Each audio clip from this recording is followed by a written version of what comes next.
Oi, gente, tudo bem? Eu espero que sim, que vocês estejam muito bem. Eu tô bem, graças a Deus. Se vocês não estiverem bem, gente, se alguém não estiver bem, comenta aí. Se eu puder fazer alguma coisa pra ajudar, tá? Eu vou ajudar. Bom, eu tô aqui pra gravar um vídeo devocional. Tô atrasada, né? Que eu gravo sempre na segunda, mas assim, não deu pra gravar na segunda, então tô gravando hoje. Então, gente, fala assim, a leiturinha de hoje fala assim, cooperar. Aí vou ler aqui. Aí fala assim, ó. Minha mulher faz um cozido de legumes e carne incrível para o jantar. Ela põe carne crua, batatas comuns e batatas doces em fatias, aipo, cogumelos, cenoura e cebolas na panela elétrica slow cooker. Cozimento lento. 6 ou 7 horas depois, o aroma enche a casa e o sabor é delicioso. É sempre vantajoso esperar até que os ingredientes na panela cooperem para atingir algo que não conseguiriam individualmente. Quando Paulo usou a frase cooperar, no contexto do sofrimento, ele usou a palavra na qual provém a nossa palavra sinergia. Ele escreveu: sabemos que todas as coisas cooperam para o bem daqueles que amam a Deus, que são chamados segundo o seu propósito. Em Romanos 8:28 diz: ele queria que os romanos soubessem que Deus, que não causou o sofrimento deles, faria com que todas as circunstâncias cooperassem com o seu plano divino, para o bem deles. O bem a que Paulo se referia não eram as bênçãos temporais de saúde, riqueza, admiração ou sucesso, mas para serem conformes à imagem de seu Filho de Deus. Que possamos esperar com paciência e confiança, porque o nosso Pai Celestial está permitindo que todo sofrimento, toda angústia e todo mal cooperem para a sua glória e para o nosso bem espiritual. Ele deseja nos mostrar semelhantes a Jesus. Ele deseja nos tornar semelhantes a Jesus. Que encorajamento você encontrou para os tempos difíceis? Aqui pergunta, que encorajamento você encontrou para os momentos difíceis? A gente falando nesse contexto aqui, a gente se pergunta, né? No nosso caso, o que esses transtornos, o que esse mal nos trouxe de bom para os tempos difíceis, né? Eu acho que trouxe muito bem pra mim, tipo assim, foi uma coisa que aconteceu, mas me ensinou tanta coisa, né? Me ensinou a ser mais forte, mais determinado. Saber que mesmo com lutas, né? A gente tá aqui, né? A gente tá vivo, a gente tá na luta. E isso só tem a nos ensinar, né? É aquela história que não nos mata, nos fortalece, né? Então, isso vai muito de acordo aqui com o que tá falando aqui. Que encorajamento você encontrou para os tempos difíceis? Então, o crescimento... Aí fala assim, mais um pouco assim, ó. O crescimento que temos por esperar em Deus é maior do que a resposta ou o resultado que desejamos. Aí fala, em Romanos 8:28-30, fala assim: todas as coisas cooperam para o bem daqueles que amam a Deus, que são chamados segundo o seu propósito. E a gente sabia que eu tenho, assim, uma opinião sobre hoje, né? Pensando assim, o que aconteceu comigo foi muito ruim, né? Foi muito difícil, né? O que eu passei. O que eu passo ainda às vezes é difícil, assim, não tanto com tanta frequência, né? Eu tenho crise, mas lá uma vez ou outra eu tenho. Mas o propósito que Deus quer nos ensinar através dos desertos da gente, né? Através como que diz? Do deserto, né? Do fundo de poço da gente, né? O que Ele quer nos ensinar, né? Com isso tudo, que porque ele, às vezes, ele não quer que a gente passe, mas ele permite, né?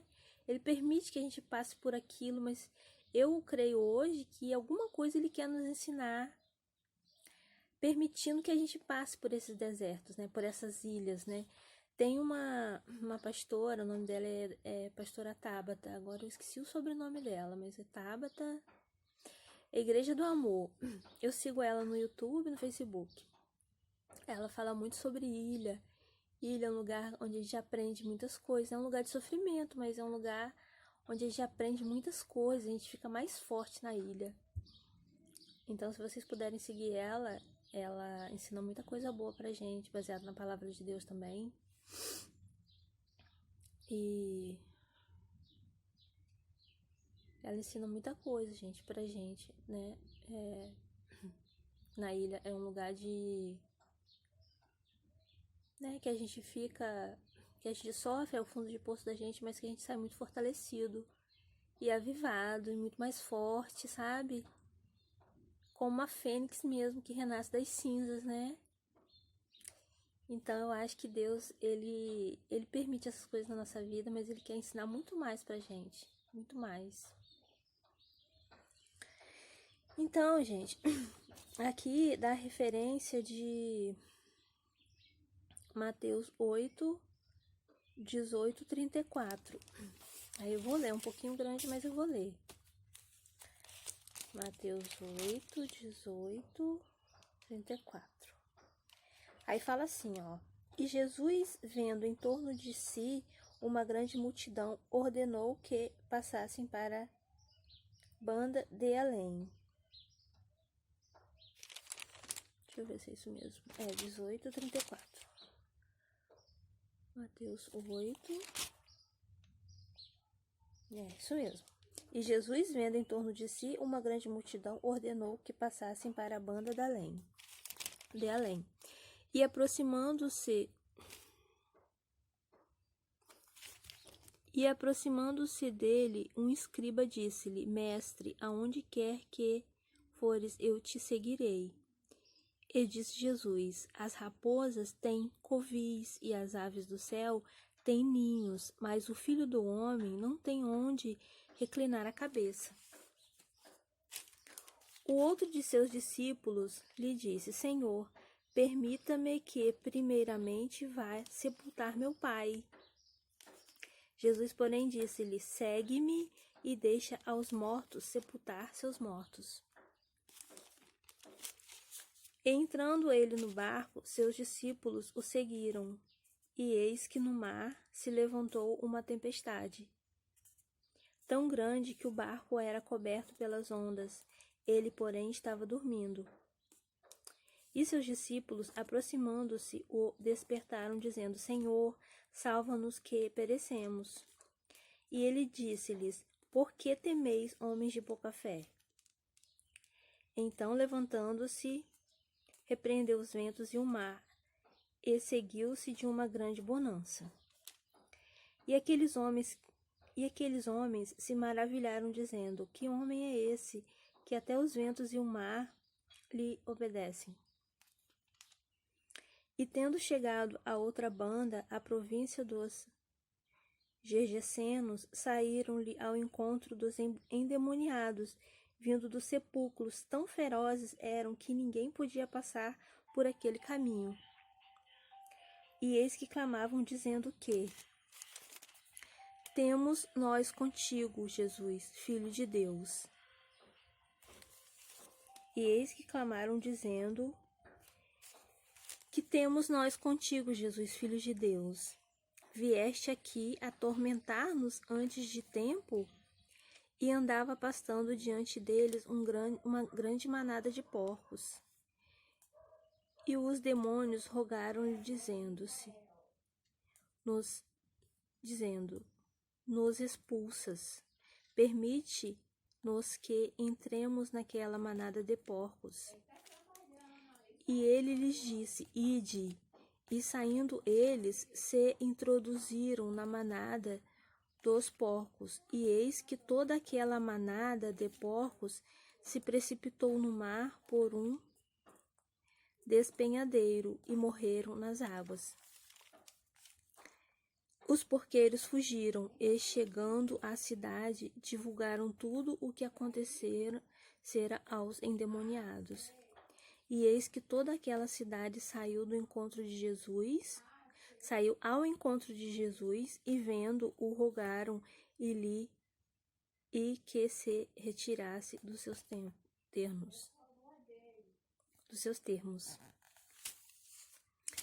Então aqui, gente, fala sobre a passagem, né, que Jesus expulsou os demônios, né, tirou os demônios das pessoas, né, colocou na manada de porcos para que se lançassem ao mar, né, aquela parte da Bíblia que é aquela palavra que fala, né, sobre essa parte dos endemoniados.